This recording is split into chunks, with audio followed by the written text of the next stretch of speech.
Buenas tardes y bienvenidos a un programa especial de GSE, de esta cuarta temporada de GSE, que no deja de traer estrellas, y además lo hacemos aquí, en nuestra segunda casa, en Trocadero Commodore, que llevamos tiempo sin venir, se echaba de menos. Es verdad que tuvimos nuestra quedada Ryder, pero llevamos tiempo sin hacer un buen programa con un invitado de primer nivel como el que tenemos hoy aquí en Trocadero. Gonzalo, ¿cómo que GSE, tío? Es la primera vez en tu vida que dices GSE, no estoy entendiendo nada. Ten en cuenta que ha sido un día muy largo. ¿Cómo he echado de menos la careta inicial del tío Dancing? Me encanta. O sea, yo creo que hay que debatir este asunto de la cuarta temporada que no me está encantando. Bueno, entonces hay muchas cosas que mejorar todavía, Larry, pero bueno, lo que es difícilmente mejorable es el plantel de invitados que estamos trayendo a Golf Sin Etiquetas en esta cuarta temporada. Empezamos con Tommy, por cierto, muy internacional, por cierto. Empezamos con Tommy Fleetwood, hemos tenido a Rafa Cabrera, Nico Colsáez, Mariano de la Viña. Ayer o hoy, porque es verdad que este programa saldrá emitido mañana, hemos tenido la previa del Open de España, pues donde han pasado jugadores pues desde la talla de defensor Ángel Hidalgo, David Puig, Josele, Nacho Elvira, Campillo, Sergio García. Hemos tenido un auténtico programón y, bueno, pues aprovechando esa inercia que está cogiendo Golf Sin Etiquetas y aprovechando sobre todo la celebración del Open de España en el Club de Campo de Villa de Madrid, pues vamos un poco a tirar de esa maravilla de estrellas que han convocado. Y esta noche tenemos con nosotros pues un 9 veces ganador del PGA Tour, incluyendo el Masters de 2018 y 2 campeonatos series mundiales, el mismísimo Patrick Reed. Larry, estamos poniendo el listón cada vez más alto. Capitán América. Capitán América. Que me consta que lo echaron de menos hace unas semanas. Seguramente, pues vamos a hablar de todo eso y mucho más con nuestro invitado de hoy, que vamos a darle la bienvenida sin más dilación. Por cierto, no hace muchos podcasts, yo creo que este debe ser de los primeritos, ahora nos lo dirá. Well, Patrick, welcome to Golf Sin Etiquetas. What a treat to have you here. Thank you. Thanks for having me. Well, I know. I mean, apparently you don't do. I'm sure you get a lot of requests to do this kind of podcast, but I mean, somehow we convinced you to be here, and we are really grateful that you decided to come on the show. Thank you. Yeah, haven't done very many podcasts, so this is a first, but it's a first. Whoa. It is. Oh, so it's one of these that I'm thrilled to be here. I mean, the place looks amazing, and what better way to start it than over here in Spain? Yeah, and wait until you try the food. I mean, the place looks amazing. The food is even better. Patrick, is the second time you've played the Spanish Open. I mean, you came last year. You've played in Spain. You've played in Spain a lot with LIV, of course. Last year you came for the Spanish Open, and you came back. So there must be things that you like about Madrid, about Spain. It is. Spain as a whole has been absolutely amazing to come to. Is definitely lived up to all the hype that everyone always tells me about. Good friends like Sergio and things like that said, hey, you have to go to Spain. You have to come see it. And anytime I've come over, it's been just mind-blowing. The weather's absolutely amazing. The golf courses are great. The food, I mean, I feel like I have to hit extra time in the gym every time I come over because the food's amazing. But no, Madrid's been amazing, especially the golf course. I feel like it's a good test. It's fun to go out there and play. Last year I was in great shape. This year it's in immaculate shape as well. And that's what we ask for as golfers is having fast and pure greens and some thick rough if you hit offline. So it's going to be a good test. It's one of the best courses we have in Spain. I mean, I grew up playing Club de Campo. That's where I grew up playing, and it's a proper test of golf. Unfortunately, with time, I mean, and all the technology, how much it advanced, now it's a little short for you guys. But I mean, it's a lovely setup. It looks like you're playing pretty much in the city because you can't get any closer to Madrid than Club de Campo. Right, and I mean, even though it's it's on the shorter side, you can still get in a lot of trouble. You can't just sit up there, take driver, and hammer it. You have to be methodical. You have to put it in the right spots. Even with it playing short, the trees are in the right spot. The bunkers are in really good positions where, I mean, you can get yourself in some issues. I mean, last year alone, I think I had 2 or 3 doubles and a triple. So. I made a lot of birdies, but I made a lot of other stuff. So hopefully this year we can clean that up and still keep the birdie count up. That'll be good. That'll be good. Hey, Patrick, did the fact that this year they're giving away a spot at the Masters, I know you don't need that as a former Master champ, but how about, I mean, the spot in the Open, did that make a difference when you were planning your schedule? I mean, did that, hey, it's a nice thing to get if I win in Madrid, being able to be exempt into the Open at Birkdale next year? It would have made helped me make a decision on coming or not, but with how much of a great time I had last year, I was coming no matter what. So for me, it was an easy decision for me, but no, obviously look at the field. You can see some of the guys coming in and, some star power and guys that are coming in and playing this week because of it being able to get that Open spot and the Master spot. And, guys like myself, John, Sergio, I mean, we're obviously not really looking as much of the Master spot. I mean, I'm looking at it obviously for the Open, but, the other guys, I mean, they come because of the venue, the event, and the people and how everything's run. I think now, day and age, we're looking at not only qualifications but also where is it that we want to go, how is it that people treat us, how is the venue and things like that. And I just feel like this event will just keep on getting stronger and stronger just because of where it is, who it's with, and the golf course. Yeah, I have to agree. Since Madrid Trophy Promotions, they got the event. This was about 7 years. This is the 6th edition because, of course, they missed one due to COVID.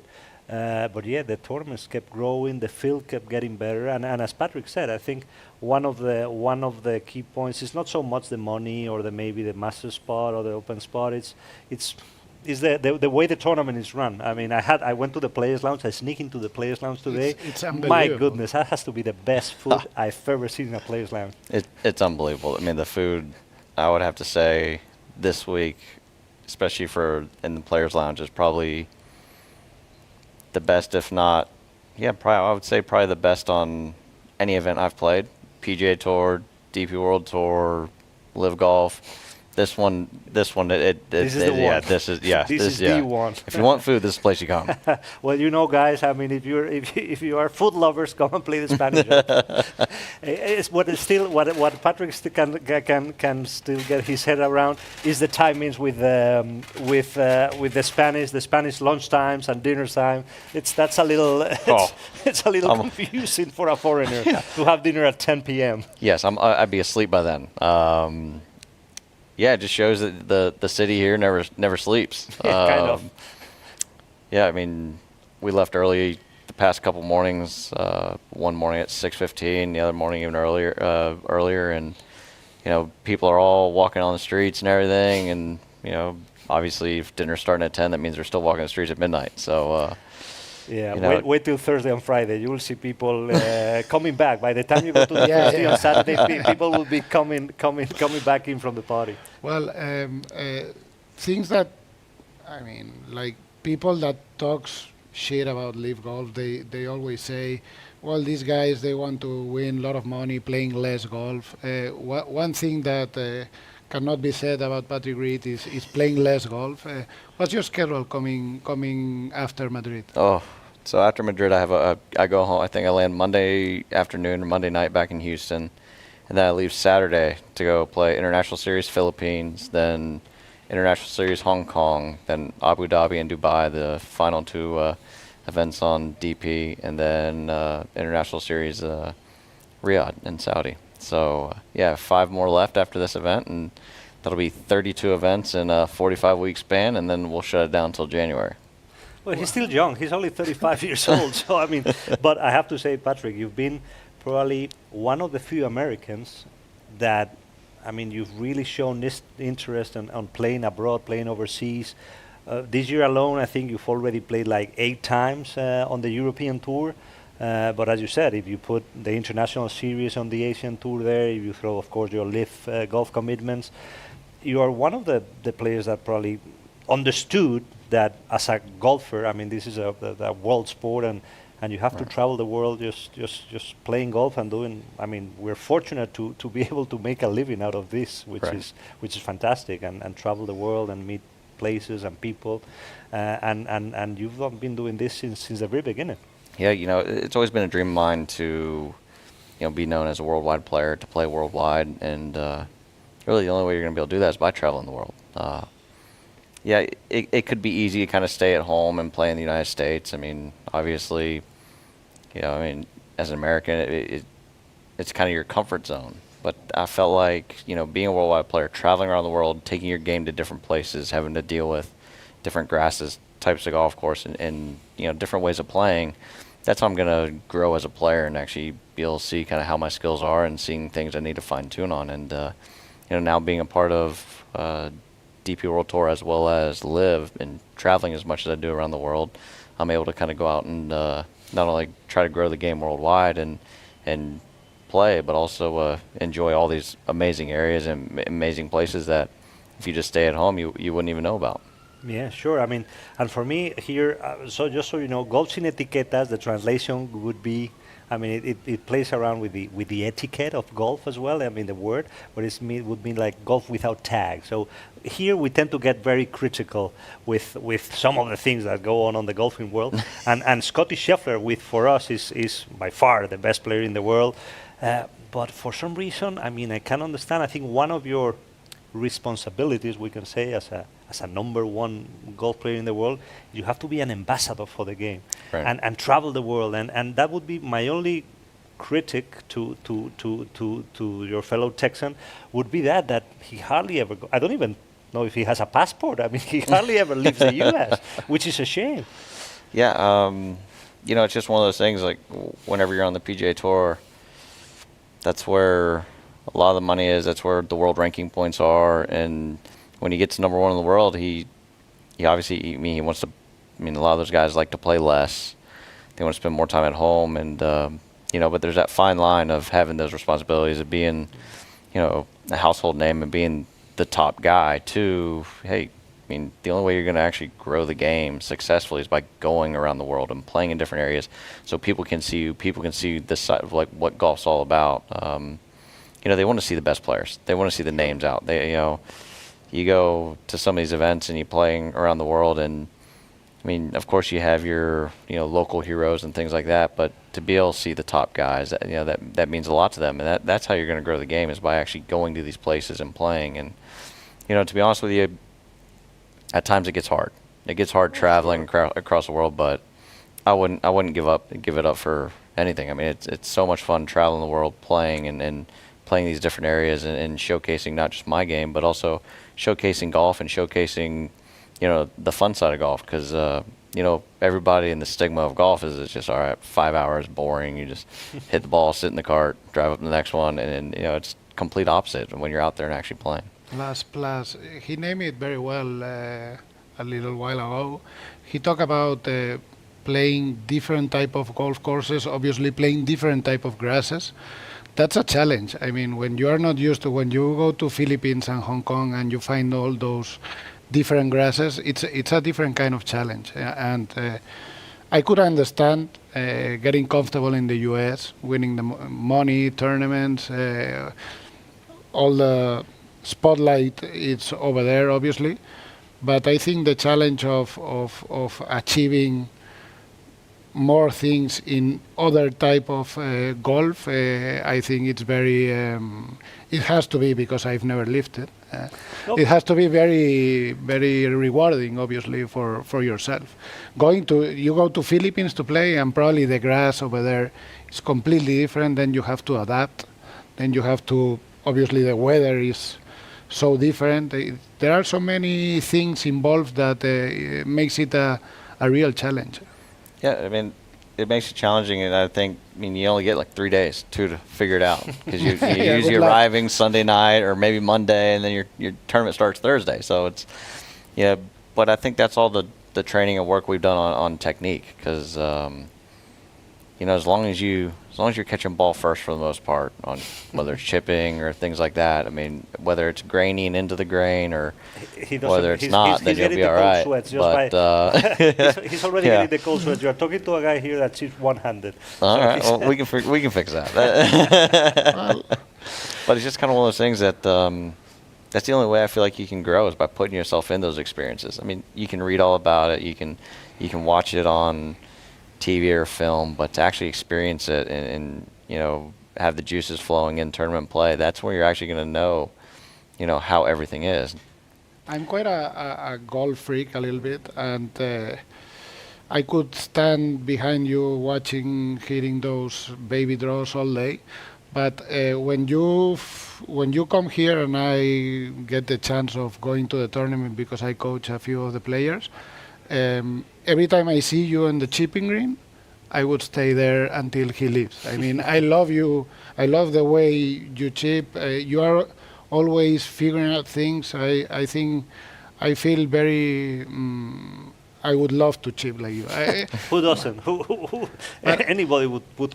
I'll give a hand to chip like Patrick Reed. Like he's a great ball striker, a great putter, obviously, but the short game, it's unbelievable. Thank you. But I think Patrick says something very interesting. Of the responsibilities of showcasing what you're capable of doing around the world. I think for us, we are from a generation that we were lucky to grow up here in Spain at the time where the Spanish Open used to be one of the biggest tournaments on the European tour schedule. The tour at the time, it wasn't an all-year schedule like today. It would start March, April, when the weather was good, and the Spanish Open and Portuguese Open were the first tournaments of the year, of course, southern Spain, and you had the likes of course, you had all the top guys. You name them: Howard Clark, Bernard Langer, Sevi Ballesteros, Nick Faldo. They were all playing the Spanish Open and the Madrid Open and all those tournaments at the time, and we grew up going to the golf course and watching those guys in action, and that's what really made you wanted to go to the range afterwards and try to replicate what you saw. And so I think it's a very important thing. And when people ask what's going on in Spain, what's going on that the game is growing so much and that we get all these fantastic players, is that I think this phenomenon of John Ram coming to the Spanish Open every year, the likes of Patrick coming to the Spanish Open, Sergio. I think that's great for golf and great for the kids to get them engaged with the game at the end. Right. That's the whole goal, to get the future generations involved. Well, there's one tournament, one professional tournament that I played all right in my life. Was my first ever European Tour event back in '98. Where I shot 66 the first round, and I was lying second. And behind me, I have it at home, the leaderboard, obviously in paper. Nick Faldo, Sevi, Olazábal, Woosnam, Langer, goosebumps, but not anymore. It's my only European Tour or PGA or major cut that I've made in my life was my first event. Not anymore. That was it. One time thing. Hey Patrick, well, funny enough, you mentioned about the goosebumps, and you were talking before that one of the time that has been more nerve-wracking for you, it wasn't at the Masters or a World Golf Championship here and there. It was at the Hong Kong Open last year when you won. Tell me about that one. Yeah, on Saturday we had things rolling. It was probably the worst warm-up ever on the driving range. I was using every excuse possible when I turned around and looked at Kes because it was raining all week. I completely full-on duffed a couple 4-irons, had a couple shanks in there. I mean, it was awful. Like, probably the worst warm-up ever. And I turned to Kes. I was like, oh, yeah, the ground's soft, ground's wet, feet are moving. He's like, hey, 15 minutes before we walk to the tee, he goes, some of your best rounds are coming from a poor warm-up. He's like, you'll be all right. He's like, once the gun goes off. And I go out there and, go and shoot 59 on Saturday. Took a 3-shot lead. And then all of a sudden, all I could think about going into Sunday is, you don't want to be that guy that loses the golf tournament who shot 59. And Kes kept reminding me, hey, let's go out and make birdies early. Let's go, don't give them any oxygen. Just get 5, 6, 7 up quick, and we'll be good to go from there. And that was the most uneasy I was, kind of through a warm up, through the first couple holes, even though I was playing well. Still, it was just like, all right, just don't mess this up. And but yeah, it was weird because everyone always says you don't sleep well on your first lead at a major. Saturday night at Augusta, I slept so well. I mean, I was so at peace that week that the nerves didn't hit it all during warm-ups, didn't hit it all while I was out there, except for the first tee shot. That was the only one. I walked up right off that putting green between 1 and 10. And when I got on that tee on number 1, it was like all the oxygen got sucked out. And Kess is just standing there. He looked like his jumpsuit. He was all white. He's like, you feel it too? I was like, yeah. He's like, let's just get off this tee. You can't go right. Even if you go left, you're fine. Let's just go. Let's just get off of it. Hit it left, got off the tee box. And then once we got to hole 2, we were smooth sailing and fine from there. It's amazing that there's when you get to the first tee, and you're right. I mean, once you get past that first shot or first few steps of the tee, and then it kind of everything kind of just goes and it's back to normal. Right, back to work. But the first tee nerves. I mean, but I love them. I have to say, and I miss them quite badly because that means that it means something to you. I mean, that's right. important that you care, and that's the reason you are there for. I mean, to actually feel that goosebumps or whatever, butterflies or whatever you want to call it. It's been decades for me.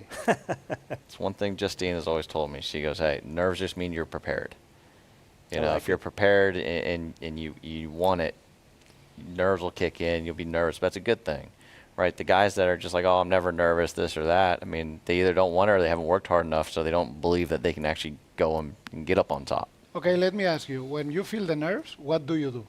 Do you have any technique, deep breath, just thinking about whatever? Mindfulness, they call it now. Mindfulness. Yeah, you listen now. Yeah, no. So I mean, obviously, if I feel like I'm breathing a little fast, I'll take a couple deep breaths, but I just stick to my routine. I go through the same routine on every shot I hit. And it's kind of just one of those things that if you have a consistent routine, it allows you to kind of keep your nerves in check. I mean, you'll never be able to allow the nerves to go completely away, but your mind's a powerful thing. So if you're doing the same routine over and over again, your mind gets into a mindset that, oh, okay, this is normal. But then all of a sudden, say you start changing the routine, you take a couple extra practice strokes or do something a little different, your mind's like, wait, something's different.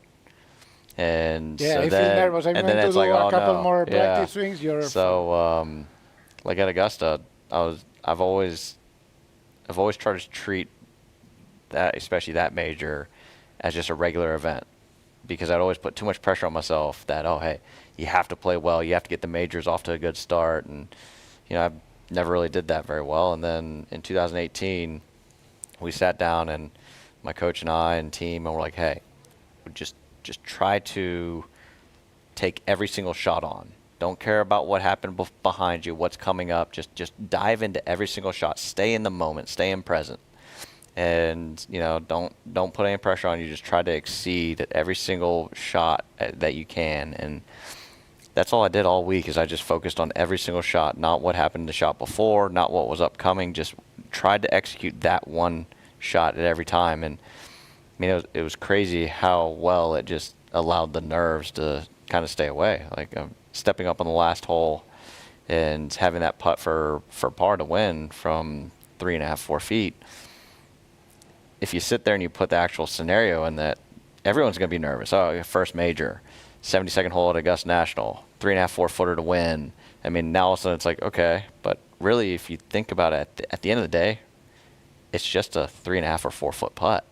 You've done it a million times. You've practiced it how many times? So You've made I was trying to take 97% of them. Right. I'm trying to take all the actual scenario out of it and then just looking at it for what it really is, and that's a 3.5, 4 foot putt, staying in that present.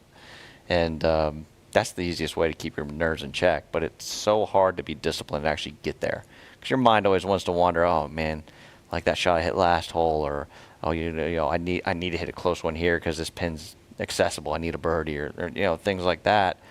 Well, that gets you out of that present mindset, which then makes that a lot harder to be fully clear on what you're trying to do.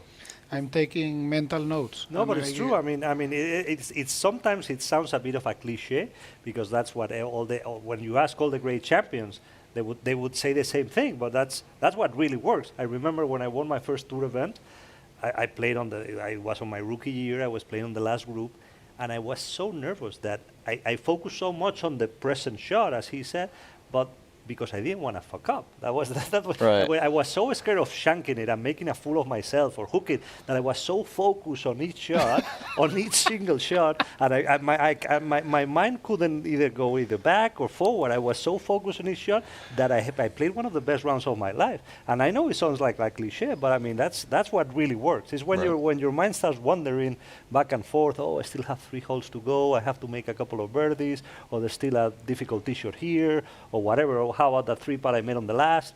That's when problems Patrick, begin. in a month, I'm cutting for him at Q School, and I'm going to remind him Perfect. all these things. Stay in the moment, Gonzalo. Stay in the present. While I'm breaking the 7-iron. Love it. Hey, Patrick, it's been your nickname Captain America for a reason. We were just talking earlier today with Sergio. I mean, another Ryder Cup maestro or Ryder Cup animal like you. How difficult is for you guys to watch from the sidelines? I mean, it must be hard. Yeah, I know how much you love team events and Ryder Cup. It must be really difficult. It's really hard. Obviously, not being on the team and playing is very difficult, but those are decisions that I can't really dwell on, because at the end of the day, I'm not the one making the decisions. And you just have to respect the decision that's made by the captain, and hope that your captain has done what he feels and believes is the best thing for the team, and just kind of move on. And I knew there was an outside chance, and I was grinding and trying to get myself on that team, but at the end of the day, it wasn't meant to be this time, and it was hard, especially at a place that I've won before at Bethpage. Of course, yeah. I remember driving back. I think it was at JCB at LIV, and you were telling me. I mean, you were going to. It was the Open. No, it was right after the Open, and that you feel that you still had a couple more chances, but Right. kind of you blew it at the Open. It's for you guys playing LIV Golf. It's you've got those very few events kind of to prove. It looks like as if your victory in Houston didn't matter. I mean, that's big. That was your Right. first win no, you had Hong Kong, but I mean, first win in America Right. in quite a while. So that was a big one for you. I mean, it looks to me that for you guys in LIV, you have to prove like something extra that the others Right. don't. Yeah, I mean, obviously the captains and people like that, they don't get to see you play all the time. So they only get to see basically the majors, and so you have to play well in those. And obviously going and finishing, third at Augusta, it definitely helped. And then winning in my home state for the first time, by the way. They made sure they reminded me that was my first time ever winning in Texas, which is shocking. I didn't realize that, but I felt like that helped and put it on the radar. I mean, that's when Keegan texted me right after I won there and said, "Hey, congrats on the win." And but then, when I missed the cut at the Open, that was one of the weeks I knew I had to do something, so I put too much pressure on myself and pushed too hard. And it's a funny thing about our game. A lot of the other sports, the more effort and the harder you push, usually the better results you get. But in golf, it seems like it's the opposite. The harder you try to shoot a low number out there that day and you try to force it, those are the days you don't play well. And I got myself in a bad spot there and missed the cut. But Keegan still texted me and said, "Hey," he goes, "you're still not out of it."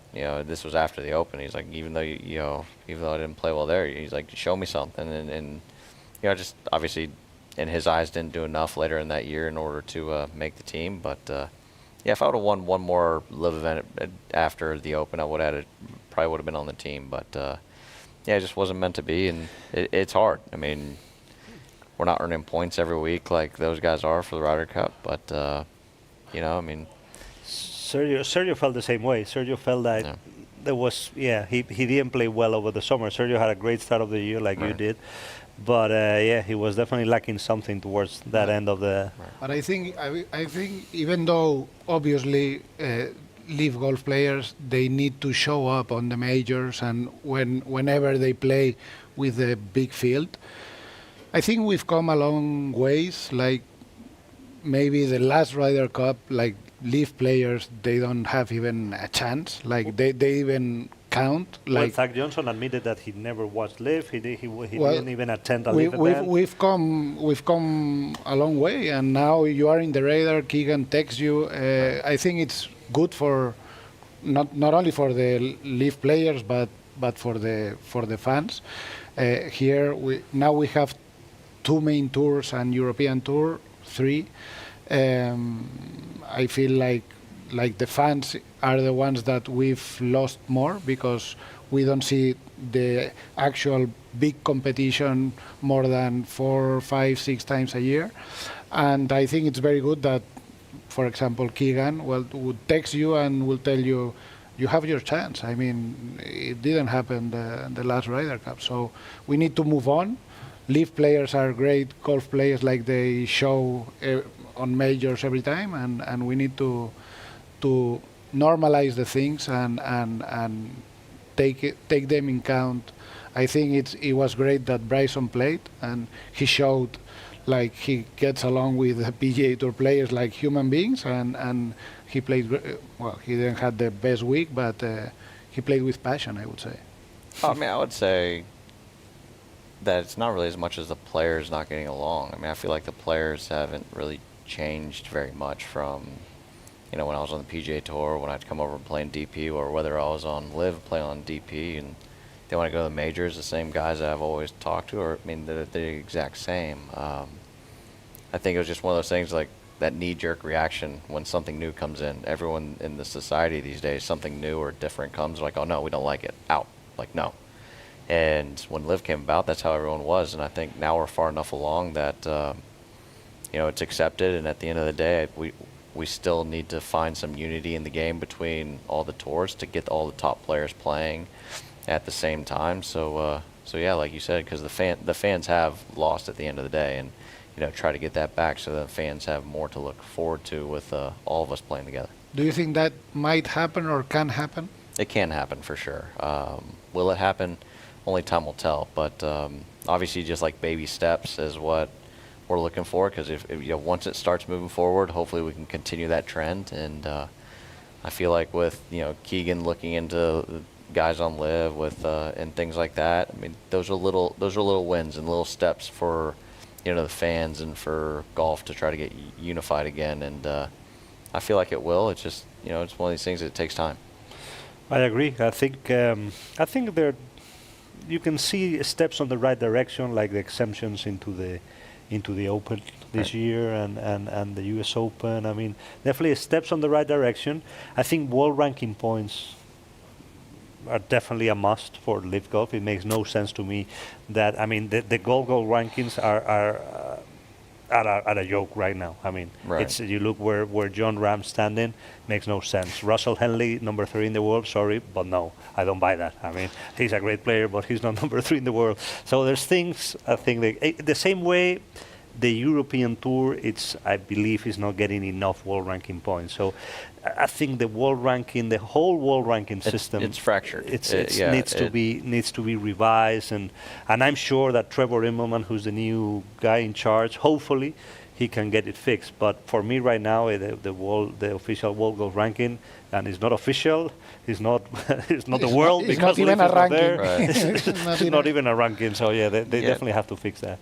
And that one's gonna be a tricky one to fix, because just giving LIV Golf world ranking points, the tour now is so diluted. I mean, you have John Rahm down 70-something, right? You have Dustin at, last time I checked, he was 700 or something. So who knows? But I mean, these numbers are just ridiculous because all the guys are in a free fall. That if they were just to go and start world ranking points, we're going to be getting so little that the points and stuff that it's not going to do anyone really any good. So that one's a tricky one, but I definitely believe that that one definitely needs to get figured out so that we can get the top players playing and the true top players playing in certain events. And the way Scotty and Roy are playing right now, there's no disputing number 1 and 2. I agree. Right now those two guys, the way those guys are playing golf, Yeah, I mean, I Yeah, would but say then you'd have you've to got throw Terrell up there. I mean, Terrell's been playing some amazing golf. Joaquin Neiman, Joaquin's John been playing Ram. great. John, I mean, it's crazy how well John played this year, especially out on LIV, to see him win the whole thing without having a victory. But then if you actually dove into it, looked at it, how many seconds and thirds that guy had. I mean, he's just sitting there. He was always having a chance every single week. When people think about unity or coming together, I don't see it like trying to make the fusion again. I would just love to have 5, 6 events on the PGA Tour, maybe a few in the European Tour, where top 10, 12, 15 guys on the LIV Tour would play. That's what would make it. I mean, like maybe, I don't know, Players Championship, the players. Hey, it's just as simple as stopping the fines on the European Tour. That would be one. The second one would be allow the LIV players into PGA Tour events. If the sponsor believes Patrick Reed adds to the Houston Open and they want to invite him, just let him play. I mean, it makes no sense that Bryson couldn't play in Napa with the rest of the Ryder Cup team in order to get ready for Ryder Cup as a team because of these PGA Tour sanctions. It's just that makes no sense to me. Just stop the sanctions and eventually everything would start. Why not just allow the guys to play? Like, if you want to support a tour, right? If I want to play on a PGA Tour, you can play on the PGA Tour, but you have to play the minimum. If you're going to come and play, you have to support.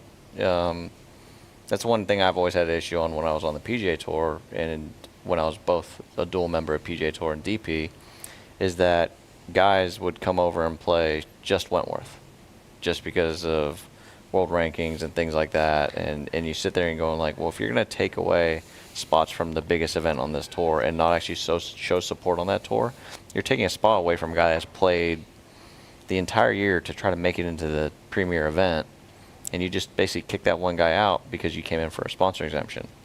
So I've always thought, why not just allow, like, if you have your PGA Tour card, allow the guys to play, and if you don't meet the minimum, then you can hit them as hard as you want with fines and suspensions. That's fine. But if they want to take on that big of a schedule and play on 2, 3, however many tours, allow them. I mean, at the end of the day, I mean, if a guy wants to play 30 events, 40 events, I mean, go ahead. I was going to say, how many tournaments, for example, are you going to play this 2025 season? You've got the 14 LIV events. Well, this year I'll be done. I'll play 32 events in 45 weeks.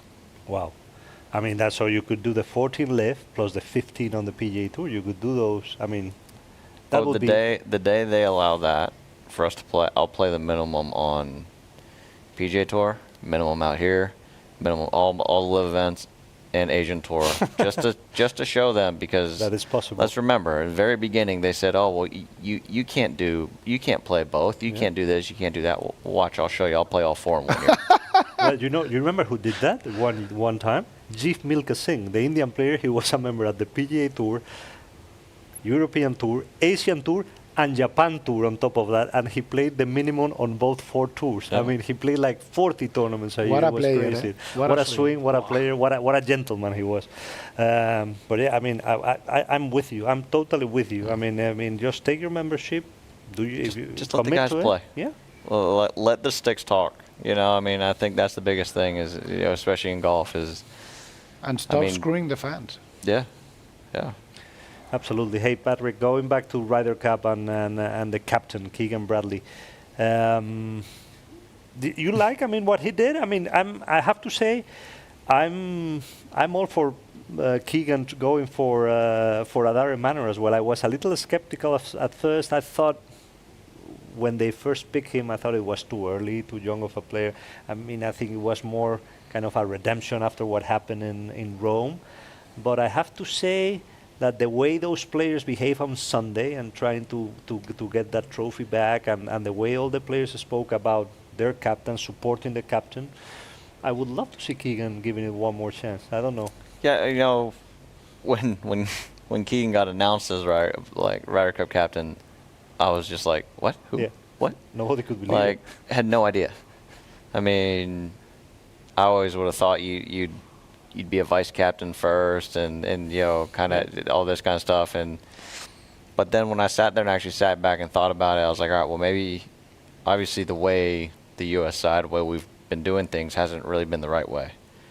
You know, because on paper, I mean, there's a lot of these that we should have won that we either get blown out in or we don't play well in and things like that. So you sit there, you're like, okay, well, now they're doing something different. And, you know, Keegan has a personality that I feel like when you get him in a room with some guys, he can kind of get you going and be like, all right, you know, you have to have some heartbeat and some of that kind of edge to him. And so I thought it was going to be good. And to be honest with you, I mean, yeah, you could say there's a couple mistakes here and there, but at the end of the day, I mean, the way the guys played on Sunday and literally gave them an actual good shot of winning the Ryder Cup, which was crazy. Because I mean, I was in the air flying, and so I unfortunately didn't get to see it, but I saw the points and stuff, and I saw the flip where it was all red at one point, and you know, it just shows that it'd be very easy to kind of go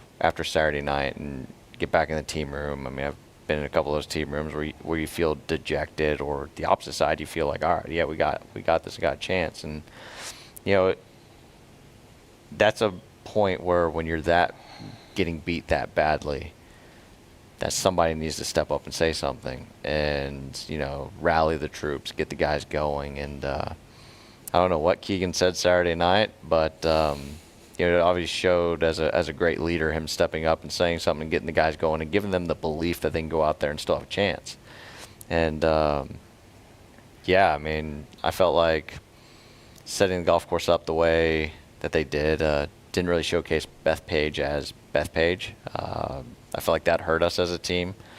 I mean, I think the last two guys that won there would have been Brooks and myself, so two Americans, and that was always set up a really thick, rough, nasty, just nasty golf course. I mean, and you know, cutting the rough down as short as it did, and then also greens were soft, and then the rain didn't help; it made it even softer, and it came into a putting contest, and you know, a bomber's paradise. I didn't really feel like that played kind of into our strengths as a team, but yeah, I mean, it's hard to kind of sit there and nitpick on Keegan and his decisions on everything, because I mean, look at how well the European team played on Friday and Saturday. I mean, yeah, Sunday they only had one match that they won, but Friday and Saturday, that I don't care who you put on the U.S. side, they were unstoppable. That team, it was kind of like when Tiger and I played in France and we were going up against Fleetwood and Molinari. I mean, it wouldn't have mattered who you put up against Fleetwood and Molinari that week. You're not beating them. Well, they did that every session on Friday and Saturday. You just weren't going to beat that team. And you know, more power to Luke Donald, what that team was able to do on Friday and Saturday. But yeah, I mean, with the leadership and what Keegan did and how the guys responded on Sunday to actually have a good shot at winning the Ryder Cup, more power to the U.S. side, and hopefully that fuels us for whenever we come back over the pond and play in the next Ryder Cup. 2027, Keegan is your captain? I don't know. Who knows? If you have to pick, what's the because now Europe obviously any captain that'll pick me. I need to be back on that Ryder Cup team. Yeah. We need that personality. We need that edge. We need that fire. You know, it's hard to get that edge and that fire going when your team's obviously getting absolutely smoked and demoralized because the guys are playing so well. But you still need to have that kind of personality, especially going overseas. It's hard playing away. I mean, there's a reason why a lot of them are won at home on both sides. But yeah, I felt like a couple of the matchups, they're just, even though their sticks can do the talking, you still need to have some of that edge and fire at a Ryder Cup to get the crowds going, to get the people behind you, but also so your other teammates can see how amped up and excited you are, ready to go, that they get hyped up and ready to go. Because you only have, I mean, it's a short sprint. Every match is such a short sprint because it's only 18 holes, and a lot of matches don't ever make it to 18. So you have to give everything you got for, you know, those 3 days, and it becomes a mind battle. is that moment with Rory in that par 3? I cannot remember the course, but is that the highlight of your career? Because Hazeltine. Hazeltine. That was the that old was 17. You played as 8, but as the old 17 at Hazeltine. That whole match just was insane. You ran out of battery. I know. By the time you get to the them. back nine, Yeah, I wanted them. You were done. I wanted them so bad because I've always wanted to play whoever's playing the best.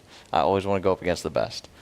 And that week when he started bowing to the crowd after he'd win a match, I was like, no, I want this guy. Like, I want Rory. And we thought they were going to throw him out first. I told Captain, I was like, put me out first. And Tiger just kind of looked over to Captain and says, all right, go ahead, throw him out first. And when I got that name, Tiger had to actually like pull me aside on the range that morning because I was so amped up that I was hitting it. I was swinging it. I was over-swinging everything, swinging too hard. He's like, hey, breathe, relax. He's like, told me, popped up a couple jokes, just kind of got me smiling, back on track. And, that match was obviously an unbelievable match. It was a huge pivotal match, not only for myself, but also for the team to keep the momentum on our side. And, for us to kind of struggle on both and both make clutch pars.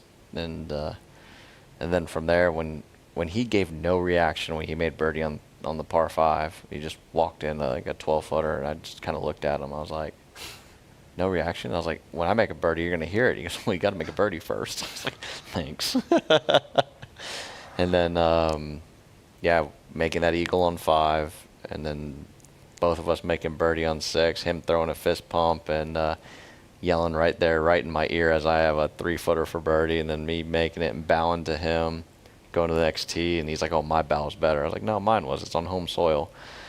And then he gave me the shush whenever I made birdie first, and then he topped it on the next one, and then the par 3 came. And when he made that long putt, I'll never forget telling Cass, he's going to make this putt. He goes, you always say that you have to expect. He goes, you always, because I always tell him, in match play, you have to expect the other guy to just pull out something. And he's like, you always say that. He's not making this putt. I mean, it's like 80 feet, breaking price 10 feet. And it's 10 feet short, and I just feel Kessler's eyes because his eyes got about this big, and he turned and looked at me because you can see it. It's not missing. And then for him to give the I can't hear you thing to everybody, and then to make my putt on top and just give him the finger wag. But that was all great. But the best moment happened right after that. He waited for me to walk off the green, arm around, fist bump, and showed not just how bad and the passion we wanted not only to win the match, but also for the game of golf we had, but also the sportsmanship and the camaraderie side that we had in the game of golf. And that's something that you don't ever see at normal events. And that's what's so special about the Ryder Cup is it shows not just how bad we want it for our country and for our teammates, but also, the sportsmanship and the camaraderie that we have and the family we've kind of built out on tour. Well, that's great to hear. That's amazing story really because important. you, for example, the thing about the rolling his arm around you, those are the things you don't see on camera. I mean, you do remember the swoosh and the thing on the green, but then you don't see the aftermath, which I love. I think it's even probably better than the celebrations itself. How were the crowds? I mean, for example, that rider at Hazeltine, were you at Whistling Straits or Whistling Straits? So, because today, for example, I was talking to Sergio. They already told me that the crowd at Whistling Straits was already a little nasty. I mean, shouting things to his wife and of course, being Angela, being American, and the fact they're wearing blue that week, the European colors. And I think a couple of weeks ago at Bethpage, it got bad. What are your thoughts on? And we knew New York was going to be bad, but did it got over the top? I mean, obviously with not being there, it's hard to say, but I wouldn't be surprised if it didn't. I think that's one thing that we need to do a better job at as golf and the organizations need to is more of a zero tolerance policy. I mean, you can heckle, you can banter back and forth, but you can't cross a line. And when you do, there has to be something done. And nowadays everyone seems to kind of cross the line. Everything gets too personal, too loud, and it's not needed. It's not like playing football or basketball and baseball in the States. There's so many people out there like in the stadium, and they don't get that close to you, so it's just a lot of noise. You don't actually hear what's saying. In golf, you get so close that you hear everything that people are saying. And when you start attacking families, start attacking people, it's too much. It's not good for the sport. It's not good for the other people out there listening. For trying to grow the game, it's not good for kids to hear. And yeah, I mean, with not being there, but with being a part of other Ryder Cups and things like that, I mean, yeah, I can probably guarantee it crossed the line. And, that's something that we need to look at and do a better job, not just as, as the organizations, but also as the players, sticking up for the other players. I mean, it was good to see Justin Thomas, JT and guys like that trying to, quiet crowds and things like that while the other guys are hitting and things, but until all of us are on the same page and doing it, then, I mean, it's not going to really get fixed. And, when there are people that are, crossing that line, the tours need to do a better job on, making an example out of them. They need to go. I mean, it's not good for anyone. It's not good for that person because they look like an idiot. And it's not good for, the sport. And, I think that's one awesome thing about golf is, you have to hold yourself a different way than you do in some of the other sports. And we want to stay true to that and stay pure to that. And, some chaotic fans and reckless fans can definitely spoil some of that thing. Yeah, they can, and I mean, Paul Asinger, he did have a point when he criticized Rory as well for getting back to the crowds. I mean, I can understand when you've been receiving abuse for that many days, but for you as a player, I mean, if you, as Alex pointed out on our show a couple of weeks ago, if you do that let's say on a football match, you go against the crowd and say something to the crowd, it would be a red card straight away, and you'll be sent off the pitch. Right. So for us as golfers, I mean, we just stand. You can't go just F you and F you and F you here and there. It doesn't matter how much. It shouldn't be like that. We are golfers. We are better than that. As you said it. Yes. It's not. It's the golfing, the governing bodies, but it's also down to the players. I mean. Right. Well, I mean, with how Roy responded at the Ryder Cup and the way he was going back at the fans, I don't blame him. No, I don't blame him at all. And, at the end of the day, if someone were to come up and say, was he right or wrong, I'd say he was right. I mean, I've been there. I've been where fans are just awful to you. And as a human being, to sit there and just get slammed over and over and over again, and then for them to start saying stuff about your family, start saying stuff about your wife, that's no. I mean, if you were to do that outside of any sport, and you're just to go up to somebody and be like that, I mean, you're going to be picking yourself up from off the ground. Yeah. And they think that tiny little rope protects them, and that's where the organization needs to be able to be like, no, that's not happening here, you're out. And then when that happens, then you won't get reactions like Rory was doing and other reactions that players are doing. You won't get that type of reaction because they haven't been taking the abuse for so long. Yeah, I mean, at the end of the day, Rory shut him up by playing as well as he did. I was gonna say, I think the crowds, they're doing probably what was worse for them, because I mean, Rory is same as you, is one of those players that they thrive under that kind of pressure. You don't fuel the fire. Yeah, I mean, not to Rory, not to you. There's some of the guys. I mean, Rory. I mean, when you start, how would you say? Say nice things to Rory, that doesn't work for Rory. Rory needs to be really under the gun and under the pressure, and that's when he performs the best. Same as you. I mean, how do you do it? How do you transfer that all that into fuel? Yeah, it's hard. I don't know. Honestly, I have no idea. It's just kind of one of those things that you cannot learn that. You either have that or you don't. for me, it's always just kind of been one of those things that you sit there and, people say something or they doubt you in this or that, and it just gets that kind of cockiness side of you to be like, oh really? Like, let's go prove them wrong. And, when they keep on going, it just seems to just almost make you this superhuman. I mean, you saw with the way Rory was. I mean, he'd pour in putts, sit there, bang on his chest, like, come on, bring it on. I want some more. I mean, honestly, New York should have been over there, like, bringing them pizzas and been like, hey, Rory, how are you? You're looking come great. on. You got to be, you got to be really nice to the guy to kind of tame him. I mean. But let's get it straight. It's very difficult to educate the crowds. What would you do? You either, or you don't sell alcohol. That would be the first thing. And then there's a point where the things get so bad that you just need to stop the game. I mean, it's in a soccer match, if people start throwing things to the field, you just have to stop the game. Well, maybe that has to happen for the people to, hey, I don't want to miss the show. Maybe if especially when I paid $750 to get in here. Well, yeah. But yeah. How do you do it? Because you cannot start taking people out randomly because there are so many. I mean, I don't know what's the solution.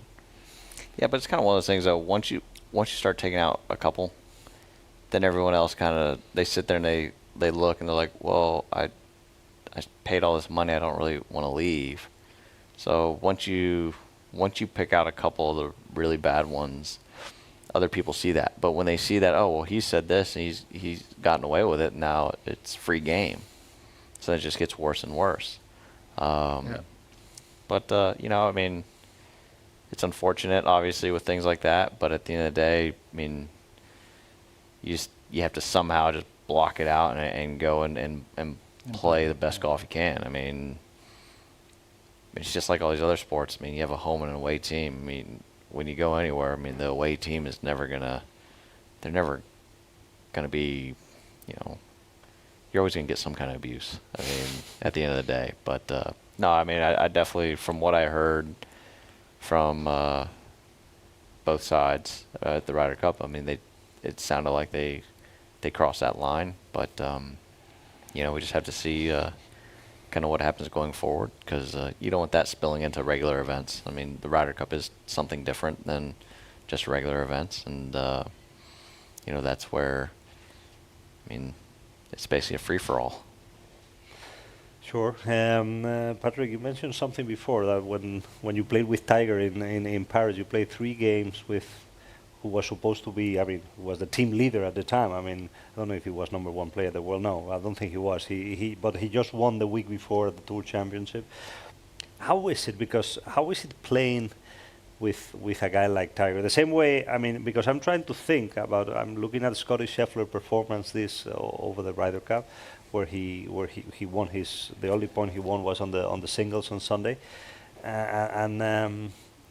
Is it difficult for, let's say, a regular player, I don't want to put you in that list of regular players, but to be playing with the kind of the team leader, that Tiger Woods or that Scottie Scheffler, is it extra pressure or not really? When I played with Tiger, I didn't feel any extra pressure. If anything, I felt like, oh, I mean, I'm in good hands. Yeah, you got Tiger. I mean, what else do you need? I mean, obviously we needed like somebody, because I mean we ran into a buzzsaw playing against those guys, but. It's kind of one of those things that, with playing with a guy like Tiger, I haven't played with Scottie. I mean, I've played with him in normal events, but I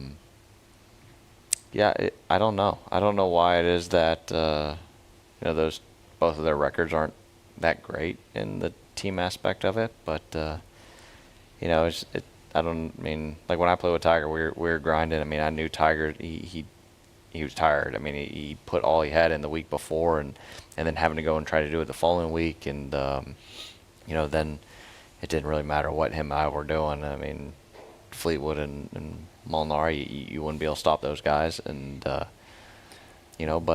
talk about a difficult course setup. Yeah. Oh man, I mean, you barely miss a fairway, and you're trying to find it. But that was a cool experience playing with Tiger and being a part of the team. I mean, I'll never forget during practice rounds whenever I'm like, we were thinking about alternate shot stuff. All right, well, what do you want into this hole? Just hit the fairway. I was like, yeah, but I mean, what yardage would you like? Oh, I don't care. Just make sure the ball's in the fairway. And I turned to his caddy, and I'm like, so what yardage would you like? And he's like, well, I mean, it doesn't really matter. It's, it's Tiger. And so, yeah, me being, smart ass I can be at times, I hit something way less than driver to get the ball in the fairway, but he's going to have 4-iron in the green. And he hit this 4-iron like guys hit wedges. He hit this 4-iron into, was it one? Is it, so 6 was the drivable one, right? And then 7. 7 is the long one where you go to the top. So 7's the one I put 4-iron in his hand. And he hit this 4-iron to like 4 feet. And I'm just sitting there going, this guy is unreal. Like, just put him anywhere on the fairway. It doesn't matter. Just get him on the fairway. And unfortunately, we didn't play a alternate shot. But, those are special moments, kind of sitting there and being like, man, this guy, I mean, I would have loved to be able to see him play in his prime. Is he the best player you've ever witnessed? See, that's the thing is I didn't see him in his prime. I mean, obviously, watching and growing up watching him, I mean, I don't think there's anyone ever that's going to get to Tiger Woods' status and level. I mean, what he's not only done for the game, but how well he's played consistently around the world and the dominance he's had for the game of golf. I mean, numbers can say numbers, but it almost seemed like any time he stepped up and played a golf tournament, everyone knew they were playing for second. And that says something. And, I would say I believe he's the best golfer ever to live. And it's impossible to win a U.S. Open with a knee broken, and it's the stuff he has done on the game, like on Bay Hill, he would have that 20-footer slider to win the tournament every year. I mean, there's no point to hit that putt. I mean, give him the trophy, and every time, and the following year, no, he's not going to make it, and again and again and again, it's. But that to me was the most impressive thing with Tiger is every shot that he had to make, that he had to do, it was a guarantee. Guarantee. Oh, I have to hit this around that corner, get on the green. It's on the green. Oh, I have to make this putt. It's going in. I have to hit this chip close. It's going to be close. I mean, when it came down to clutch situations, it seemed like, I mean, just every time it was 100% chance it was going to go on. And I mean, and that's something you can't teach. And that's something that I feel like separates him from everyone else. That when it came down to you had to get it in and you had to make it. I think the biggest example, like, because on a perfect green, like would be maybe the 18th hole or in Bay Hill, whatever, you just have a perfect surface. But the biggest example is in Torrey Pines. That putt to go to playoff, there's no way it goes in. No, that there ball was all. There are so many spikes, boom, boom, boom, boom. That ball spent more time in the air than it did on the ground. I mean, there's a shot of Tiger that very rarely you see on TV, and it's when he's playing with David Duval the World Cup in Japan, that he has to hold a chip. I mean, from an impossible lie. I mean, he needed to hold it in order to go for a playoff, and he holds it. I mean, that for me because there's this putt here, this putt there, but that chip is just something else. But he seemed to do the impossible thing always at the right time when it had to be done. I've been fortunate to play with him a few times, and I always say when people ask, I mean, how is it Tiger? I said, for me, he plays a different game. The things he could do with the ball, and it was different. And I've been fortunate enough to play with a lot of greats, but Tiger was different. Yeah. That would be my take. But Patrick, what made you go to LIV, or what does LIV give you that the PGA Tour don't? I mean, what? I think the biggest thing that LIV gives compared to the tours, it shows a different side of golf, right? I mean, I think that was what was so exciting about LIV is it was something different, right? We have the traditional way of golf, everything, in which we need, which is PGA Tour, DP World Tour, majors, but to be able to grow and to evolve, you have to evolve. You have to change. Something has to change. And with going to LIV and having now a team aspect, so you're not just pulling for yourself, you're pulling for your guys. And to be able to play, quicker rounds basically with shotgun format, with it being 54 holes, it's a faster start. Having music, I always listen to music whenever I'm warming up. That's when my headphones are always in. But so for me, that was nice. And with having the music, it drowns out the noise. And so I knew they were going to have a lot of things for kids to try to get kids involved. And, to me, it felt like we were trying to show a faster paced, a more fun side of golf, a different side of golf to kind of touch the younger generations to grow the game. Because let's be honest, golf has kind of been stalling a little bit, I felt like, with, the average viewer is a lot older than it needs to be in order to grow the game. I mean, the easiest way to grow a sport is by getting the younger ones involved. And the coolest experience was whenever we were playing, and one of my, we were up in Boston playing at one of the first year on LIV, and DJ ended up winning the golf tournament. But that Saturday, I didn't play very well.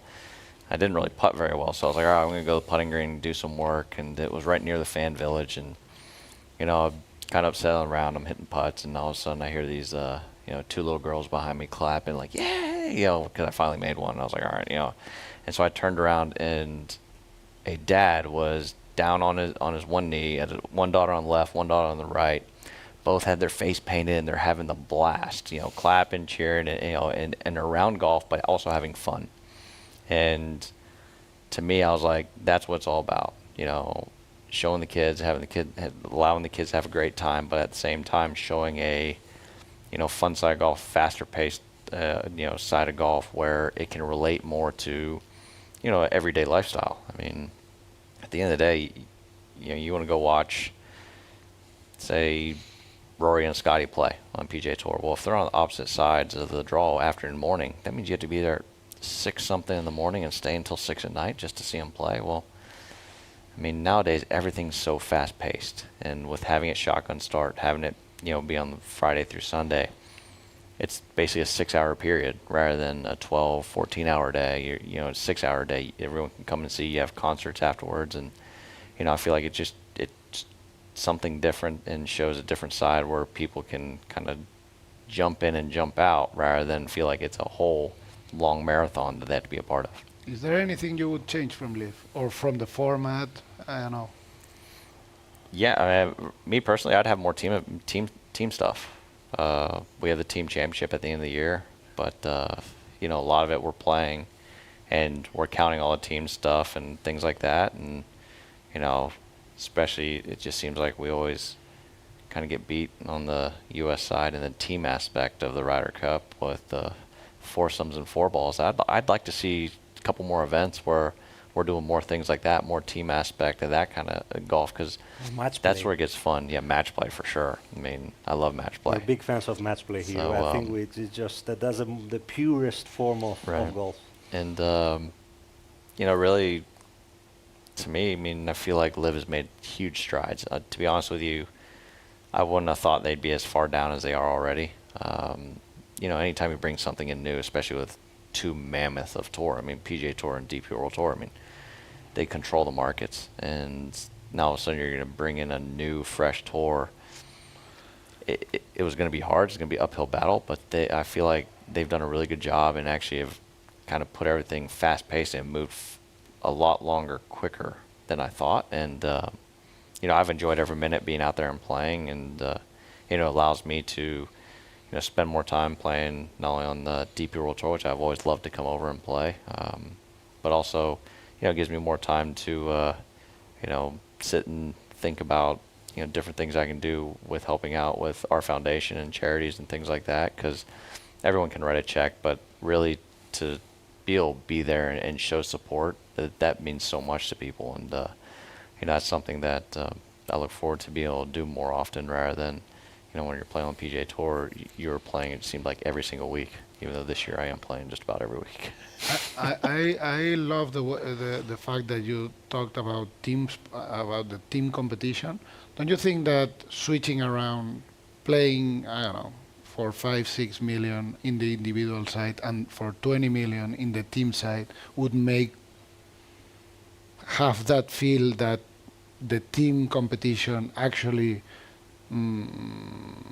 is something important for the players, because I've been to a few events, LIV Golf, Valderrama, every year, and yeah, that's about all. But I watch it on TV, and it feels like, well, okay, yeah, Sergio tells me and John tells me that it's very important for them, the team aspect, but there are lots of players that it doesn't look like that. Like they play their golf and then they add up the scores and that's the team thing. But the important thing is about themselves. I would love to see more team effort.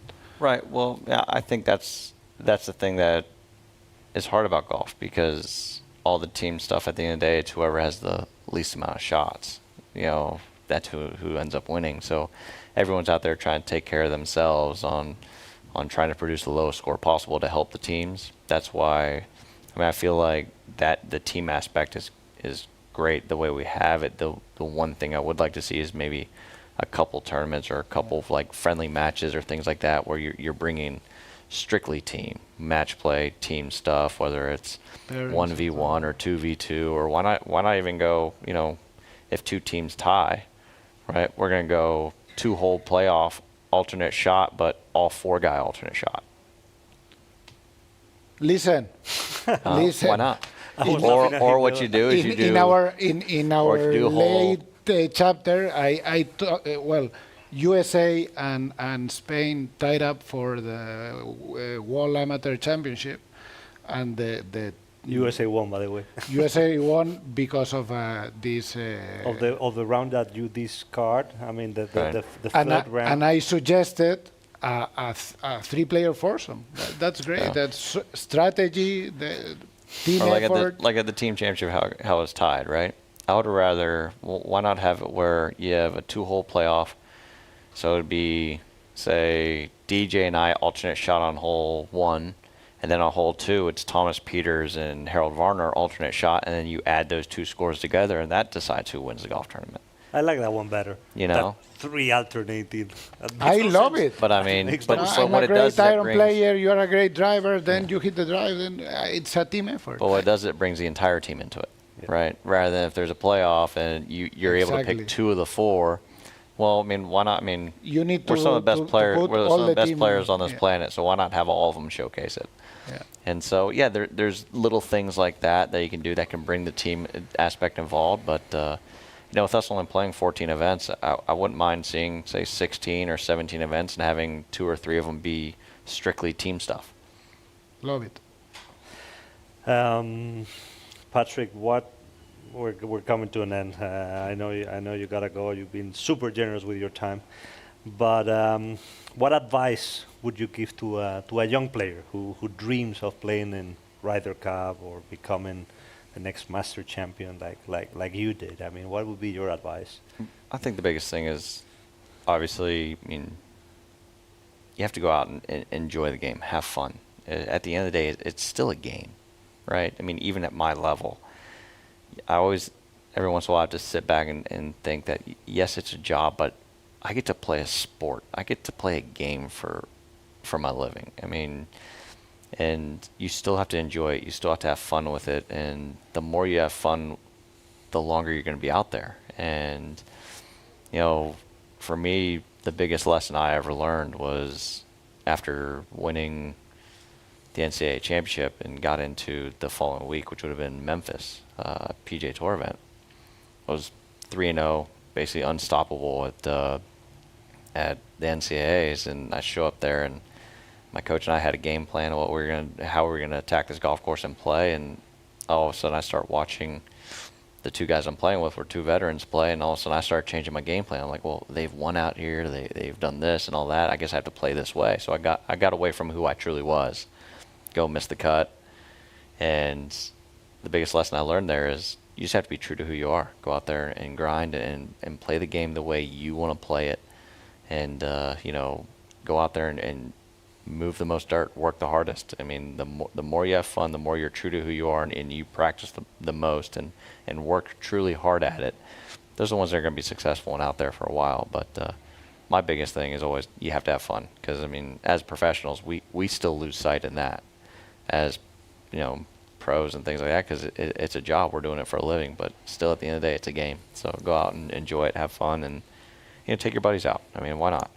It's been a while since we last had fun in a golf course, huh, Alex? Every now and then, playing with my kids, I just have fun, but not in a golf tournament. But yeah, Not when you have a scorecard here in your pocket. No, suddenly the pocket goes down, like it's way heavy. But yeah, I thought it was a great lesson. You just have to work the hardest, but you have to have fun to be able to work the hardest. Right. So, and be truthful to yourself. That's very important. But I think that's the beauty. I mean, people that are actually watching this show, it's because they love the game, and just to be able to spend time doing something that you love, it has to be fun. It has to be fun. I mean, doing a math problem or a physics exam, maybe not so That's much, not fun. or going to a doctor, having to a dentist. But I mean, This is another thing I will remind you in a month. Stick to the present and have fun, Gonzalo. Okay, perfect. Let's We'll put it on the list. Hey, Patrick, let's do a few short ones, and then we're good to go. Best shot of your career? Ooh. Best shot. That would have been my first win on Wyndham. The one you hit in the playoff? I'm in the trees, yeah. Oh, I'm in the trees, yeah. and I see curves. I don't see straight lines. And, I mean, there's this ball control drill that my coach at the time, Kevin Kirk, had me doing, where I'd hit a draw, a straight, and a fade, and I'd have to keep it in like these gates. I never could hit the straight one. I mean, I would get so upset. I mean, he's just like, it's all right. It's just an exercise. And of course, to win my first event, I have to hit a dead straight golf shot under one limb over another tree, and if it draws or fades, it's not going to be very good. I have this tiny little window, and Justine's like, oh, it's right there. It's the dead straight one. And I'm just like, oh, no. And to hit it and it come out dead straight and end up being perfect, and to make the putt to win, I would have to say that's my best shot. What a great course that is, eh? One of the most underrated courses on the PGA Tour. I don't know if it's It because is. the last one is Wyndham, is just the last tournament before the playoffs, but that's a true classic course. And It's a ball striker's golf course. It makes you think. That's it's what I not love. long. Right. No, that's what I love about some of the golf courses is when you have to use all the clubs in your bag. And that week I probably used 13 or 14 clubs in my golf bag all 4 rounds. wow. And I mean, there's only one other golf course I remember that I had to do that was Bermuda. And at Bermuda, I used 14 clubs 3 of the 4 days.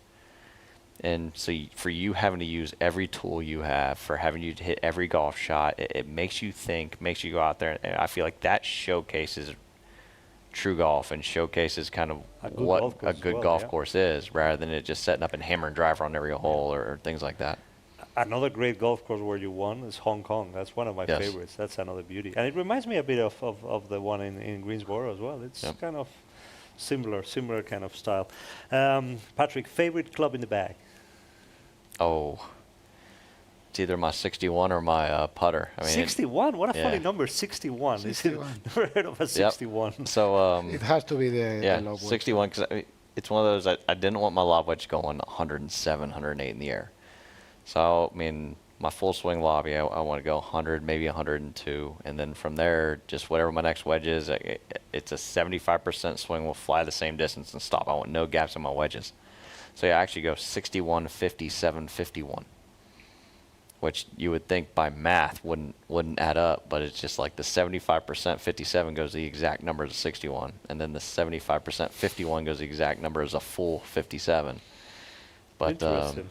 yeah, I mean between that 61 and putter, they have saved so many shots for me that yeah, Justine might need to scoot over a little bit. They need to kind of go in the bed. Favorite golf course? Ooh. You've It's- played a few. yeah. With all the traveling you do, you must have played a few. Yeah, it's hard. It's hard not to say Augusta. I mean, I've played there tournament time and then also non-tournament time, and it's just in an immaculate shape. Alex thinks it's overrated. I do. Why? Because it's hard. No, because obviously I spent all my childhood Augusta, and then I got to play the Masters at 2003, and I went before, like it was February or whatever, and I said, well, you go there, and it's like this whole big thing, and I'm like, this is not what I expected. Then at the Masters was special, but also at the Masters. Like Augusta. No. I love Augusta, but also at the Masters I got this year that Thursday was cancelled, and I only got to play Friday 36 holes. So Okay. I've always thought Augusta is the best course in the world, and I think it's not.